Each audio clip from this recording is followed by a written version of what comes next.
Penampakanmu, bukti bagiku. Pagi itu sangat sunyi dan tenang di taman makam. Maria Magdalena berdiri di sana dengan hati yang hancur, karena ia mengira Yesus telah tiada. Namun, tiba-tiba seorang pria berdiri di belakangnya dan memanggil namanya. Maria.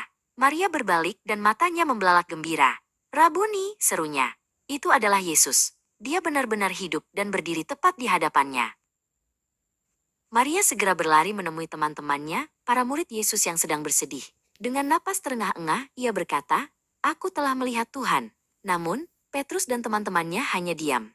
Mereka merasa cerita Maria terlalu sulit untuk dipercayai. Hati mereka masih dipenuhi awan kelabu kesedihan, sehingga sulit untuk melihat sinar harapan. Di jalan menuju sebuah desa bernama Emmaus, dua orang murid, Kleopas dan Barnabas, sedang berjalan kaki.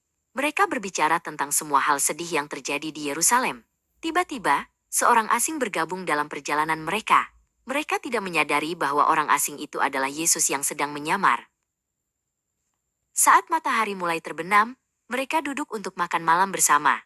Ketika Yesus mengambil roti, memberkatinya, dan memecah-mecahkannya, tiba-tiba mata Kleopas terbuka lebar. Dia mengenali gerakan itu.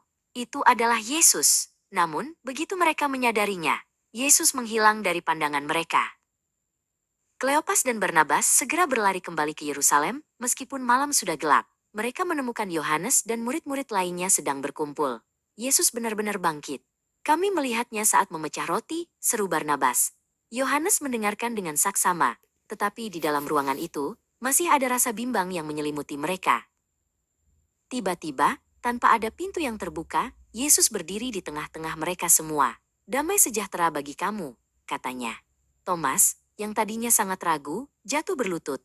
Suasana ruangan yang tadinya tegang berubah menjadi penuh dengan keajaiban.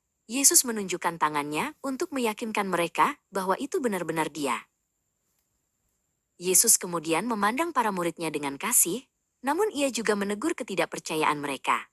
Ia bertanya mengapa mereka begitu sulit percaya kepada pesan dari Maria dan murid-murid lain yang sudah melihatnya lebih dulu. Petrus menunduk, menyadari bahwa hatinya selama ini terlalu keras untuk percaya pada mukjizat. "Pergilah ke seluruh dunia," perintah Yesus kepada mereka. "Beritakanlah kabar baik ini kepada semua orang."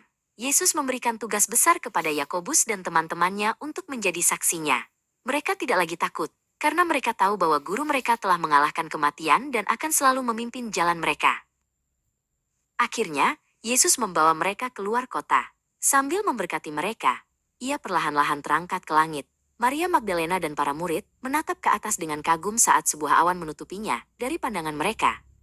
Yesus kembali ke surga, tetapi cintanya tetap tinggal di dalam hati setiap orang yang percaya.